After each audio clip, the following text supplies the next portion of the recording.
Zoe, chicken cacciatore is a classic, and I know because my mother used to cook it, and I think it goes back way before the 70s, even the 50s and 60s as well. But traditionally, it's basically a hunter's chicken. Yep. So you get the idea the hunter would go in and hunt down a chicken, I suppose, or rabbit or whatever he had, yep. and also forage for mushrooms and all the things that are in the actual forest and in the fields, and that's how they would put it together.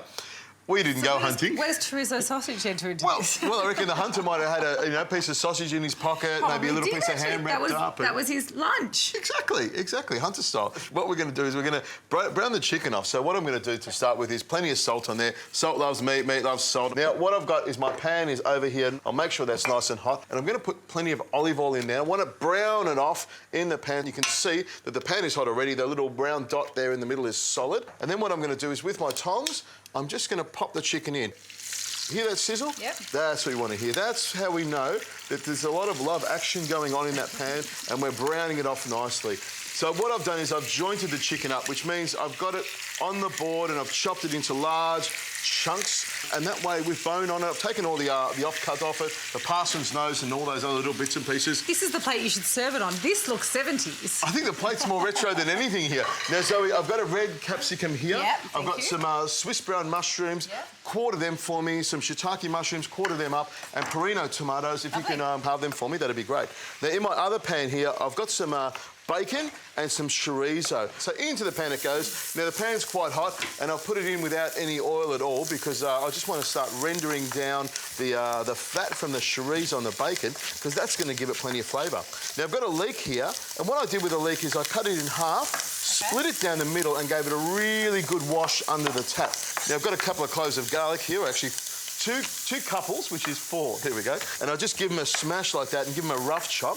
And I've got some thyme. I've washed the thyme as well, and I'll just give it a rough chop. So in goes the garlic, the onion, and the leek, and I'll throw the thyme in there as well. And I'm glad you grabbed that. They're there for you. 2 fresh bay leaves. We had a bay leaf tree in the backyard as well, so my job would be, Adrian, go climb the bay leaf tree and grab a couple of leaves off it.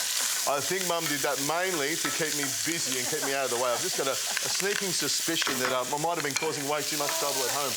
Now, I've got some pepper in here, a good twist of pepper in with the veggies, and a good pinch of salt as well, just to help flavour it up. So I'll give that a bit of a stir. And you can see, you know, when we sweat it off, we've got a high heat here. It sort of sweats it off, and you get a little bit of colour on the bacon and the sausage, but you also sweat down the veggies and that softens them up a little bit and brings some of the sweet flavour out. Now, I'll just grab the mushroom. The pan's quite hot now. It's cooled down a little bit, so now's the time when I add a little bit of butter. Just a small lot of butter. I'll just put it over the side there and just melt that into the actual dish. So the mushrooms have soaked up a lot of the oil. My mother used a lot of butter, so I'm trying to keep this as authentic as we possibly can. Now, stir that round. The butter's melted into there beautifully. Now, what I'll do is I'll just pick up one of these pieces of chicken. You can see it's just starting to brown off nicely like that. I'll keep them there for a second, let this sweat off for another couple of minutes, and then we'll be able to turn the chicken over and throw it into the pot.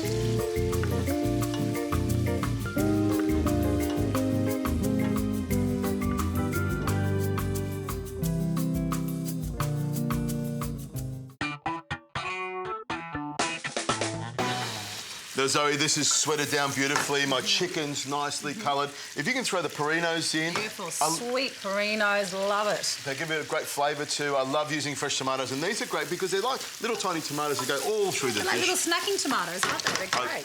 I love them. There we go. Now, I've got some vinegar here, and I always cook with just a little bit of vinegar, about a tablespoon in there, just to give it some sharpness. Nice. I've also got some crushed tomatoes as well, just to give it a bit of body. I mean, if I had some more tomatoes, you know, some larger tomatoes, I could got toss the them. stock here. Yep, I want you to put a half of that in there for me, and that should come straight up to the bowl. That's it. Oops. That's it. Try and get it all into the pot if you can. There we go. A little bit of stuff everywhere. And what I'm going to do, Zoe, is just grab the chicken pieces and I'll just snuggle them into the pot here.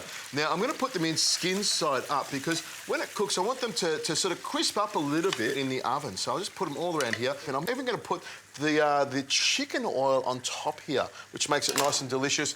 And just to make sure I get every single bit of the juice off there, pour a little bit of white wine. This is what we call deglazing. There's nothing stuck there, but I want to make sure I get all the flavour off that pan there. A little bit of white wine in there. Now, all I do is just push this down here, make sure I've got the chicken sitting on top so that'll crisp up nicely. It's already come back to the boil. Now, this is going to go into the oven, Zoe, at 180 degrees Celsius for about an hour and 20 minutes till the chicken's nicely cooked. It'll be browned on top, reduced down beautifully, and we'll be able to eat one of Mum's classic dishes from the 70s, chicken cacciatore.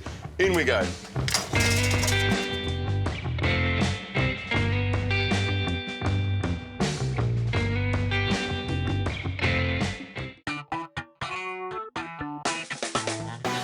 Oh, have a look at that.